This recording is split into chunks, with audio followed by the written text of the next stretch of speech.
Hello, जय श्री कृष्ण, नमस्ते। और कैसे हैं आप लोग? सही चल रही है पढ़ाई? देखो, इसमें हमने लास्ट क्लास में क्या किया था कि थ्योरी की थी सॉल्यूशन वाले की। एक तो हमने टाइप्स ऑफ सॉल्यूशन किए थे, गैसियस स्टेट, लिक्विड स्टेट, है ना, और वो किस तरीके से होता है वो एक बार देख लिया था। देन आफ्टर हमने कंसंट्रेशन मेथड को एक्सप्रेस करने के तरीके सीखे थे। अभी हम लोग जो करेंगे वो एनसीईआरटी की क्वेश्चन करेंगे इन टेक्स्ट वगैरह के, जिससे एक आपको आइडिया लग जाए कि इस तरीके से हम सॉल्व करते हैं, ठीक है। देन आफ्टर जब चैप्टर फिनिश हो जाएगा तो हम पूरे टोटल जेई और नीट के भी करेंगे, ठीक है। देखो इसमें क्या है, इसमें क्वेश्चन है मोल fraction of ethylene glycol in a solution containing 20% ethylene glycol by mass. आप कोई ऐसा सॉल्यूशन मान लीजिए कि एक छोटी अमाउंट में कोई चीज़, एक बड़ी अमाउंट में, ठीक है। 20% इथाइलिन ग्लाइकोल है तो बाकी रिमेनिंग क्या रहा होगा, वाटर में ही रहा होगा। तो 80% क्या हो गया, वाटर। तो हम ये एज्यूम कर लेते हैं कि 100% सॉल्यूशन है, ठीक है। B assume solution is 100%। 100% में से 20% क्या है हमारे पास, इथिलीन ग्लाइकोल। तो हम लोग सबसे पहले इसके नंबर ऑफ मोल्स निकालेंगे, दोनों के नंबर ऑफ मोल्स निकालेंगे। तो देखो, number of moles of ethylene glycol is equal to क्या होगा,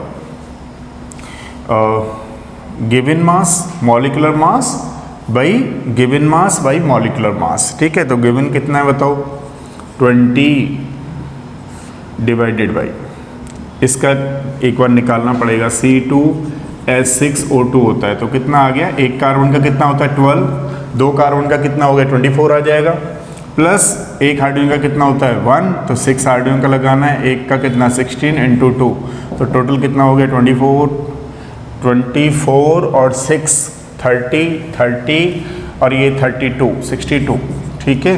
तो कितना आ गया हमारे पास 62। इसको एक्चुअली में ग्राम में भी लिखते हैं, लेकिन क्योंकि परसेंटेज में दे रखा है तो भी कोई दिक्कत नहीं है, लेकिन इसको क्या है, ग्राम पर मोल। तो ये ग्राम से ग्राम कट जाएगा तो ये मोल्स निकल के आ गए। तो इसके मोल्स आप लोग निकालोगे तो कितना आएगा, 0.322। ये नंबर ऑफ मोल्स निकल के आ गए इथिलीन ग्लाइकोल के। अब number of moles of water देखते हैं, तो कितना है हमारे पास 80 है, डिवाइडेड बाई वाटर का कैसे निकालते हैं, H2O, 2 + 16 इज इक्वल टू कितना हो गया 18 ग्राम पर मोल, ऐसे करके ध्यान रखना है, ठीक है। तो यहाँ ग्राम रहा होगा तो इसको 18 ग्राम पर मोल, ग्राम से ग्राम कट जाएगा तो मोल निकल के आ जाएंगे, कितना होगा 4 this one, ठीक है। अब हम लोगों को क्या करना है, मोल फ्रैक्शन निकालना है इथिलीन ग्लाइकोल का। तो mole fraction of ethylene glycol C2,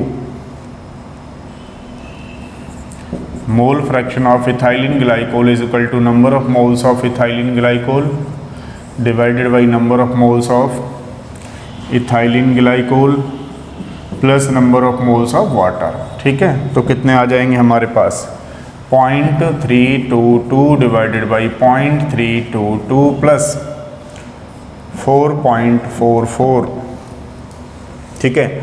आप इसको कैलकुलेट करोगे तो कितना आंसर आएगा, 0.068। ये इथिलीन ग्लाइकोल का मोल फ्रैक्शन निकल आया। अगर हम मोल फ्रैक्शन ऑफ वाटर निकालेंगे तो कितना आ जाएगा, मोल फ्रैक्शन ऑफ वाटर 1 में से इसको माइनस कर दो, 0.068 इज इक्वल टू कितना बचा, 0.932।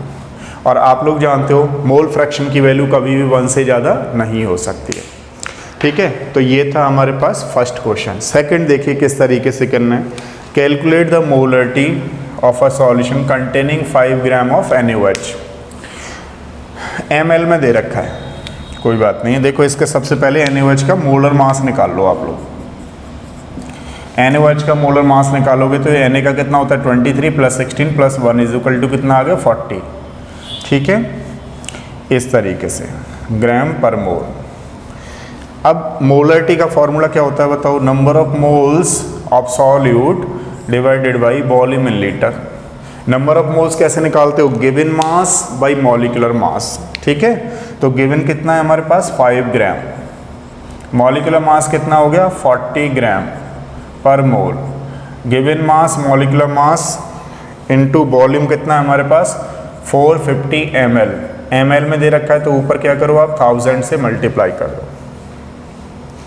ठीक है। ग्राम से ग्राम कट जाएगा, ठीक है। तो हमारे पास 0.278, ठीक है। ये इसका आंसर आएगा, मोलरिटी। नेक्स्ट देखिए थर्ड वाला क्वेश्चन।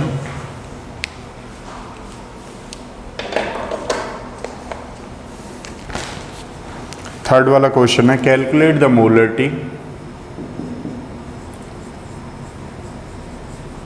कैलकुलेट मोलरिटी पूछा है इसने, small L. Calculate the molarity of 2.5 gram of ethanoic acid, ethanoic acid in 75 gram of benzene, 75 gram of benzene, ठीक है। अब देखो क्या करेंगे हम लोग,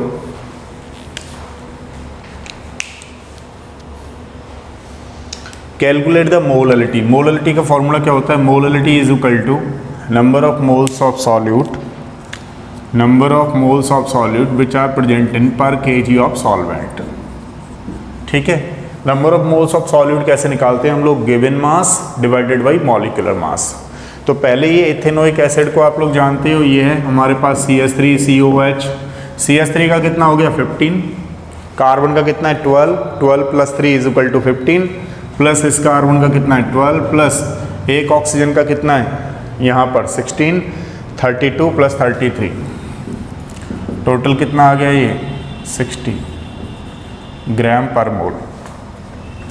तो देखो कितना दे रखा है हमें 2.5 ग्राम, मोलर मास कितना हो गया 60 ग्राम per mole.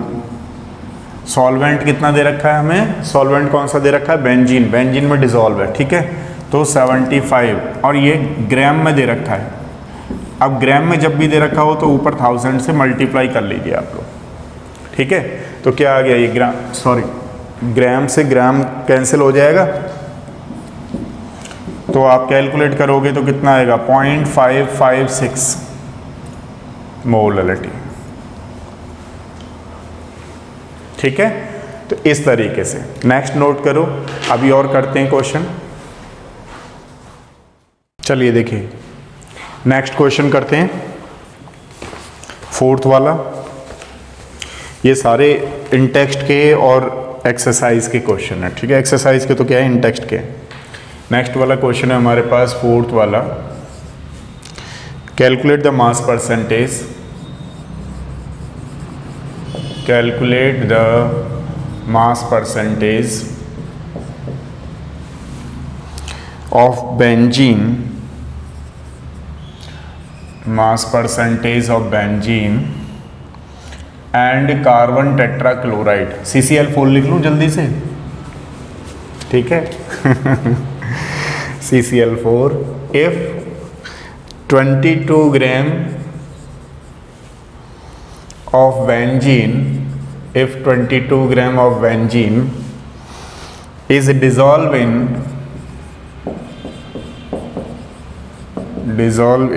122 gram of carbon tetrachloride CCl4। देखिए जी ये है आपका क्वेश्चन, ठीक है। तो चलिए सॉल्व करते हैं इसको।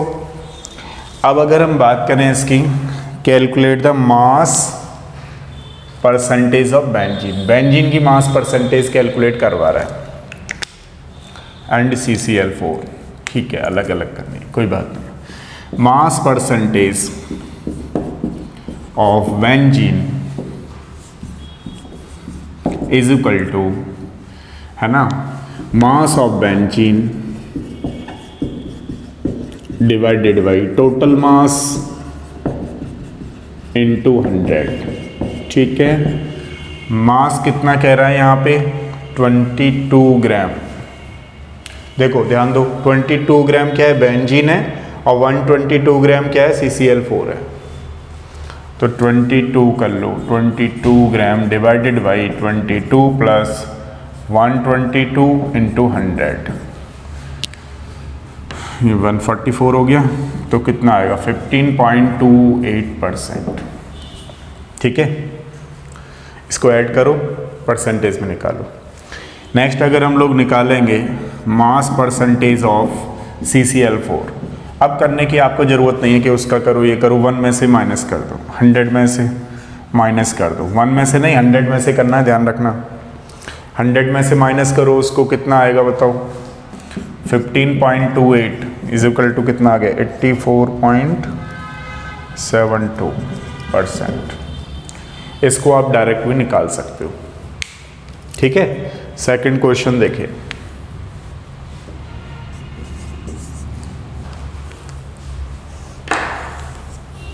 सेकंड क्वेश्चन है हमारे पास, calculate the mole fraction of benzene, calculate the mole fraction of benzene, calculate the mole fraction of benzene in solution containing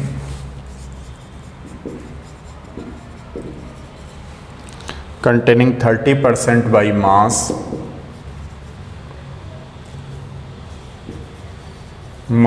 in CCl4। ठीक है, इस तरीके से। अब देखो ध्यान से कि अगर हम इसको सॉल्व करें, एक बार मार्क कर ले लेते हैं। देखो अगर यहाँ पे आप लोग थोड़ा सा ध्यान दो तो क्या पूछा है, mole fraction in benzene of benzene in solution containing 30% by mass in CCl4। ठीक है, तो पहले तो हमें इसके नंबर ऑफ मोल्स निकालने पड़ेंगे। तो कैसे निकालोगे बताओ नंबर ऑफ मोल्स?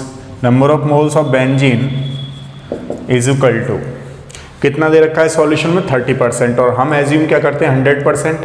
100 में से 30% बेंजीन चला गया तो बाकी 70% क्या रहा हमारे पास CCl4।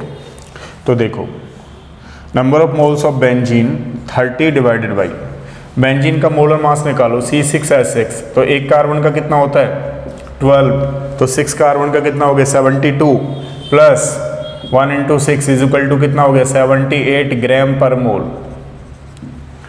समझ रहे हो आप लोग? तो ये 78 ग्राम पर मोल, 30%, या हम इसको 30 ग्राम भी बोल सकते हैं। अब ये ग्राम से ग्राम कैंसिल हो जाएगा, हमारे पास क्या निकले आएंगे बेंजीन के नंबर ऑफ मोल्स। तो बेंजीन के नंबर ऑफ मोल्स आप निकालो, कितने आए बताओ? तो ये करीबन आएंगे 0.385 मोल्स। ठीक है, अब देखो CCl4 के निकालो पहले moles. Number of moles of CCl4 is equal to, यहाँ से हमने 100 में से 30 ये मान लिया, तो ये क्या रहा हमारे पास 70 डिवाइडेड बाई CCl4 का कैसे निकालेंगे मॉलिक्यूलर मास? एक कार्बन का होता है 12 प्लस एक क्लोरीन का 35.5 इंटू 4, तो ये कितना हो गया 71 और ये 142 plus 12 is equal to 154 gram per mole. ठीक है, इसको करोगे सॉल्व तो कितना आएगा 4.55। ठीक है, अब इसके नंबर ऑफ मोल तो निकाल लिए हमने, अब मोल फ्रैक्शन कैसे निकालेंगे? एक का निकाल लेते हैं, बेंजीन का ही पूछा है ना। तो mole fraction of benzene is equal to क्या हो जाएगा हमारे पास, number of moles of benzene divided by number of moles of benzene plus number of moles of CCl4। समझ रहे हो आप लोग? अब देखो number of moles of benzene कितने निकल करके आए हमारे पास 0.385 डिवाइडेड बाई 0.385 प्लस 4.55, तो इसको कैलकुलेट करोगे तो कितना आंसर आएगा 0.458। ठीक है, this is the number of mole fraction of benzene. अब अगर मोल फ्रैक्शन ऑफ CCl4 पूछ ले तो क्या करो आप लोग, 1 में से माइनस कर दो, आंसर आ जाएगा। ठीक है, नेक्स्ट क्वेश्चन करते हैं। देखो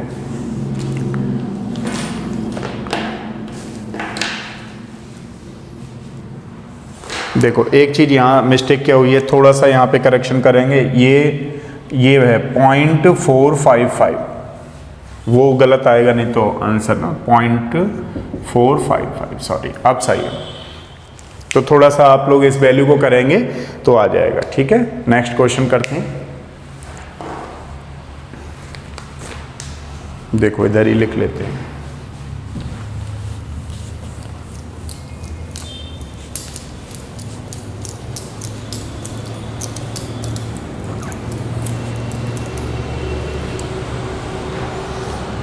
नेक्स्ट क्वेश्चन है कैलकुलेट द मोलरिटी।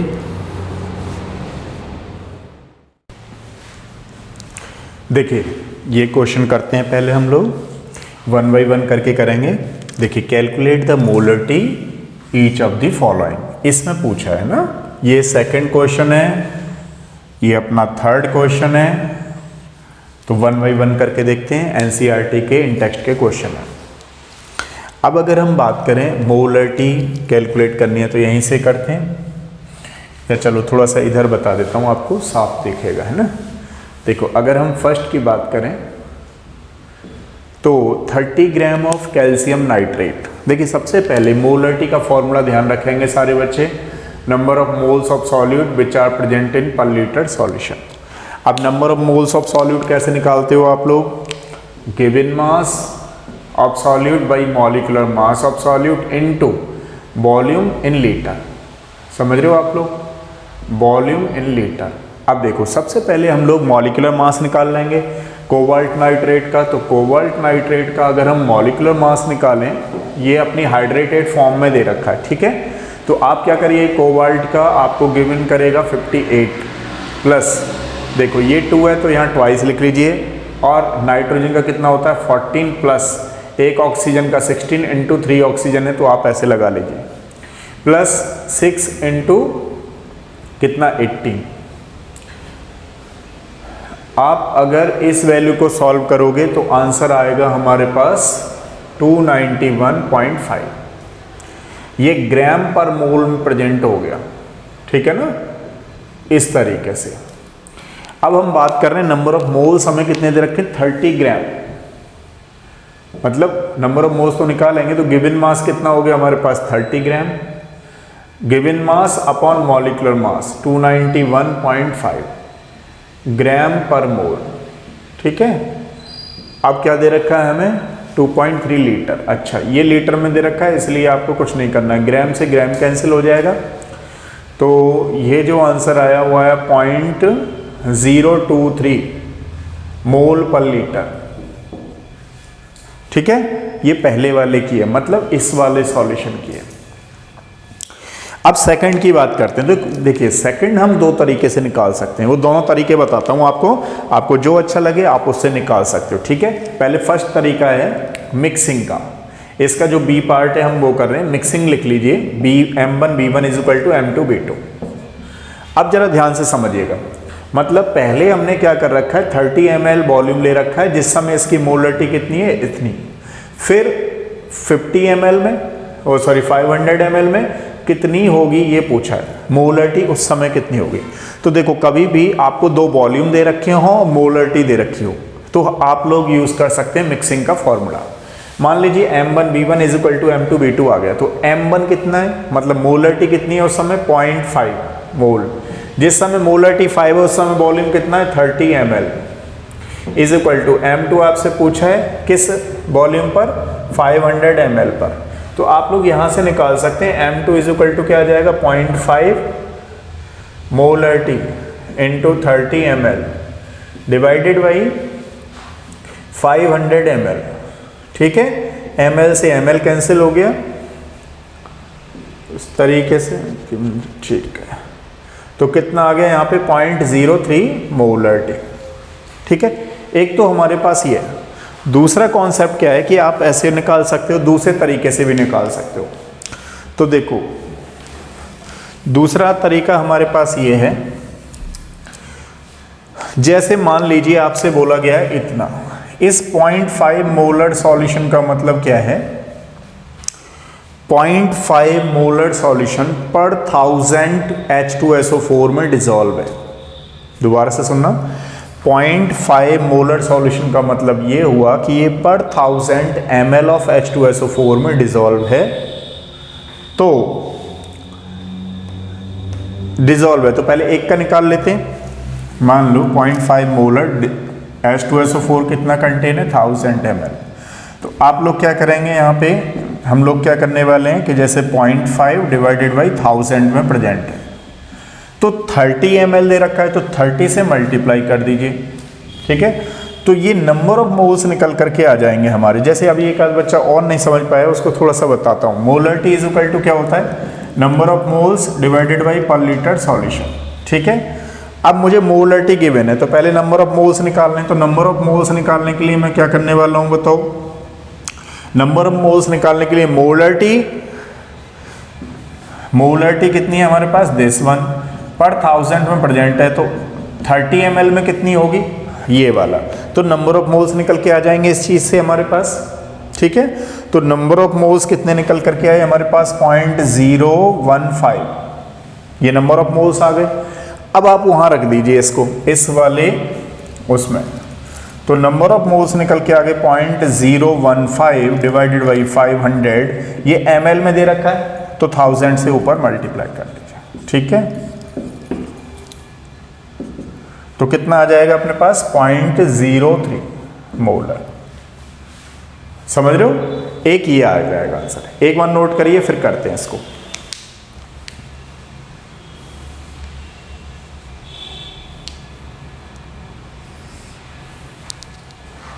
नोट कर लिया,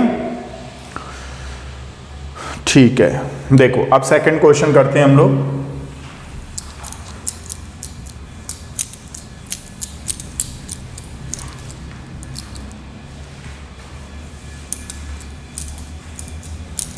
देखिए सेकंड क्वेश्चन में ये है हमारे पास, calculate the mass of urea required in making इतना मोलर सॉल्यूशन।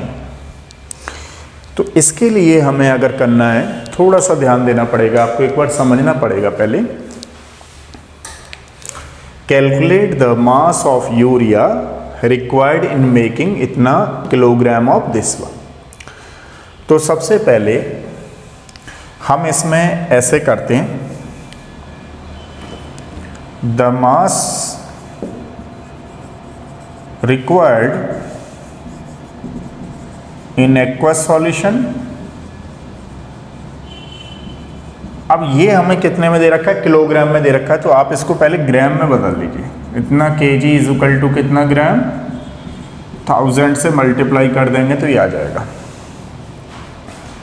2500 ग्राम। किलोग्राम हमने किस में बना लिया, ग्राम में। अब देखिएगा जरा, दूसरा कह रहा है हमें यूरिया। तो यूरिया का एक बार मोलर मास निकाल लेंगे। मोलर मास ऑफ यूरिया कितना निकल के आएगा बताओ, NH2 CONH2। तो बताओ n का कितना हो गया, 14 + 2 16 + 12। तो देखो पूरा कर लेते हैं इसको, 14 + 2 + 12 + 16 प्लस ये कितना हो गया 14 + 2 16 16 32 और ये 48 और ये 60 ग्राम पर मोल हो गया, ठीक है। अब इसमें क्या कह रहा है, ये तो हमने निकाल लिया मोलर मास। अब मान लीजिए इतने मोलर सॉल्यूशन का मतलब क्या है, ध्यान से सुनिएगा। 0.25 मोलर सॉल्यूशन का मतलब होता है कि बाई मास डिसॉल्व है अपने सॉल्यूशन में। बाई मास मतलब इसका इससे मल्टीप्लाई करना पड़ेगा। तो अगर हम मोल्स ऑफ यूरिया निकालें, moles of urea in solution, moles of urea in solution कैसे निकालेंगे बताओ, molar mass of urea into molar mass of urea into में मोल्स ऑफ यूरिया, ठीक है। अब देखो मोलर मास कितना है इसका 60, तो बाई वेट अपने डिसॉल्व में तो कितना आ गया 25 इक्वल टू कितना 15 ग्राम।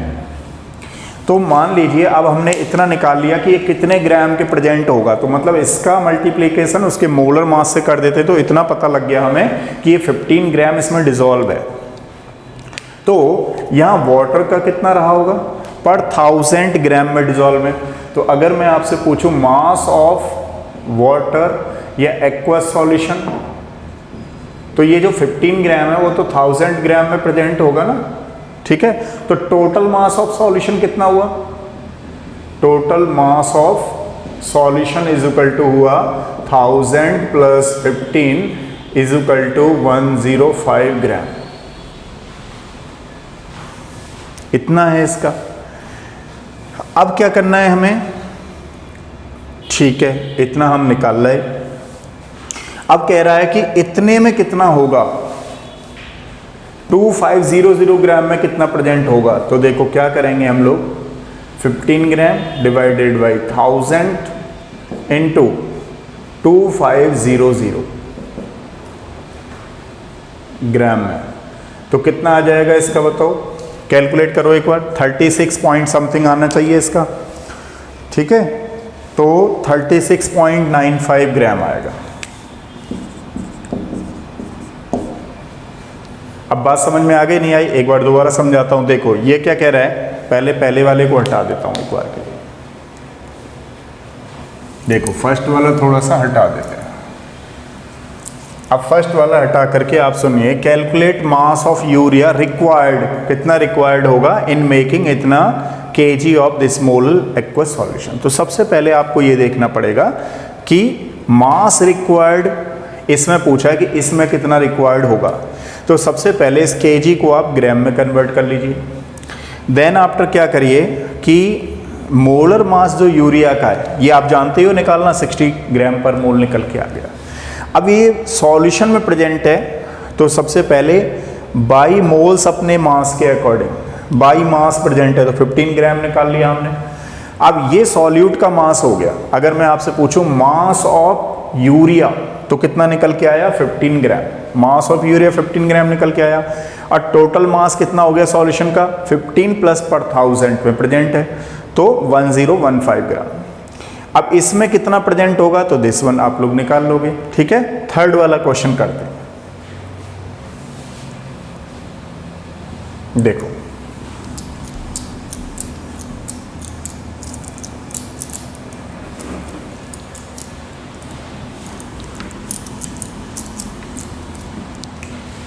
थर्ड वाले क्वेश्चन की अगर बात करूं मैं, देखिए इसको करते हैं हम लोग लास्ट में। Calculate the molarity and mole fraction of Ki potassium iodide density of this one. तो सबसे पहले हम लोग मोलरिटी देखते हैं। तो मोलरिटी के लिए हमें क्या चाहिए बताओ, number of moles of solute which are present in per this one. Kg में बात कर रहे थे यहाँ पे, ठीक है, ये हमारे पास फॉर्मूला है। अब देखिए नंबर ऑफ मोल्स कैसे निकालेंगे, सबसे पहले Ki का देख लीजिए आप। पोटेशियम आयोडाइड का गिवन होता है आपको 39 प्लस 127 इज इक्वल टू कितना हो गया, 166 ग्राम पर मोल। ये इसका निकाल रहे हैं हम लोग मोलर मास। अब गिवन कितना है, एज्यूम करना है हमें 20% दे रखा है, तो 20% में ये जो हमारे पास Ki है, सॉल्यूशन समझ लीजिए पहले, ये 20% है मतलब 20 ग्राम है। तो वाटर कितना रहा होगा, 80%, मतलब 80 ग्राम ऑफ H2 रहा होगा। तो सबसे पहले नंबर ऑफ मोल्स निकाल लेते हैं। तो नंबर ऑफ मोल्स मतलब 20/160 इज इक्वल टू कितने आने वाला है, 120, ठीक है। इतना आया नंबर ऑफ मोल्स, मोल निकल के आ गया हमारे पास। अब इसको यहाँ रख दीजिए, तो कितना है 0.120 डिवाइडेड बाई मोलर मास कितना हो गया वाटर का, 80, लेकिन ये तो ग्राम में हुआ, हमें 1000 में चाहिए, ठीक है, मतलब Kg में चाहिए, तो ऊपर मल्टीप्लाई कर दो। तो कितना निकल के आएगा बताओ, 1.5 मोलरिटी। समझ रहे हो आप लोग, इस तरीके से क्लियर है। यहाँ पे ये मोलरिटी निकली आई। अब हम मोलरिटी देख रहे हैं, तो मोलरिटी देखने के लिए हमें क्या चाहिए कि सबसे पहले मोलरिटी इज इक्वल टू क्या होती है बताओ, number of moles of solute which are present in per litre solution. तो पहले वॉल्यूम निकालना पड़ेगा। वॉल्यूम कैसे होता है, density is equal to mass upon volume होता है। तो यहाँ पे क्या आ जाएगा, volume is equal to mass upon density आ जाएगा। एक तो ये मेथड है, एक ऑल्टरनेट मेथड भी आपको बता देंगे। तो मास कितना था टोटल 100 ग्राम, ठीक है। डेंसिटी कितनी दे रखी है हमें 1.202 ग्राम पर लीटर, ठीक है, ये आ जाएगा। तो वॉल्यूम निकल के आ जाएगा लीटर में। तो एक बार नोट करो कितना आया, देखो कैलकुलेट करने पे इसका वॉल्यूम जो आ रहा है, वॉल्यूम हमारे पास निकल के आएगा कैलकुलेट करने पे 0.0832, ठीक है। अब ये ml में निकल के आया, अगर हम लीटर में करेंगे इसको तो कितना आ जाएगा 0.832, ठीक है, ये लीटर में निकल करके आ जाएगा। अब क्या करना है हमें, ये हमारे पास वॉल्यूम निकल के आ गया। अब नंबर ऑफ मोल्स देखिए आप लोग, नंबर ऑफ मोल्स कितने हैं हमारे पास, दिस वन। अगर आप इसको नहीं निकाल के ला रहे हो तो यहाँ पे आप ऐसे कर सकते हो, यहाँ लगाइए 0.0832, ये ml में है। अगर ये ml में तो ऊपर हमें क्या करना है, लीटर में बनाना है, तो 1000 से मल्टीप्लाई कर देंगे। तो ये जो आप कैलकुलेट करने वाले हो ये आएगा आपका आंसर 1.45 समथिंग, ये मोलरिटी निकल के आएगी। एक तो मेथड ये है, एक ऑल्टरनेट मेथड कौन सी वाली है बताओ। मैंने आपसे कहा था कि जब डेंसिटी दे रखी हो, परसेंटेज दे रखी हो, तो आप ये वाला फॉर्मूला लगा लिया करिए मोलरिटी निकालने के लिए, percentage into density into 10 divided by molar mass of KI। एक हमारे पास ये फॉर्मूला है। तो परसेंटेज कितनी दे रखी है 20 इंटू डेंसिटी कितनी है हमारे पास 1.20 into 10 divided by molar mass कितना हो गया 166। तो ये टोटल कैलकुलेट करोगे तो आंसर आएगा इतना, ठीक है। ये हमारे पास मोलरिटी निकल के आ गई, यानी कि हमें ये पूछा, ये निकल के आ गया। अब हम मोल फ्रैक्शन कैसे कैलकुलेट करें। मोल फ्रैक्शन तो आप लोग जानते ही हो, number of moles of solute निकालना है। तो number of moles of solute divided by number of moles of solute plus solvent, ठीक है। सॉल्यूट के अभी हमने नंबर ऑफ मोल्स निकाले थे, डिवाइडेड बाई सॉल्वेंट के निकाल लेते हैं। तो 80, क्योंकि 20 तो वहाँ चला गया, 80 बचा, 80/18 वाटर रहा होगा ना, वाटर का मास। तो इक्वल टू कितना आता है 4.44 समथिंग। तो कितना आया 0.120 प्लस 4.44। इसको कैलकुलेट करोगे तो क्या निकल के आ जाएंगे हमारे पास मोल फ्रैक्शन, ठीक है। तो एक बार थोड़ा सा आंसर बता देता हूँ। इसका आंसर है 0.0, जब आप कैलकुलेट करोगे तो इसका आंसर आने वाला है 0.0263, ये मोल फ्रैक्शन है, ठीक है। अगर आप सपोज करिए वाटर का निकालेंगे तो क्या करेंगे, 1 में से उतना माइनस कर देंगे, जो निकल के आएगा वो वाटर का निकल के आ जाएगा, ठीक है। तो ये थे हमारे पास सॉल्यूशन के कुछ क्वेश्चन NCERT बुक के। नेक्स्ट करते हैं राउल्ट्स लॉ वगैरह, ठीक है। और इसको करते रहिए, जब आप 2-3 बार प्रैक्टिस करोगे तो प्रैक्टिस से ये सारी चीज़ें आपकी जो छोटी मोटी कमियां होंगी वो निकल जाएंगी, ठीक है। नेक्स्ट में मिलते हैं। Thank you so much.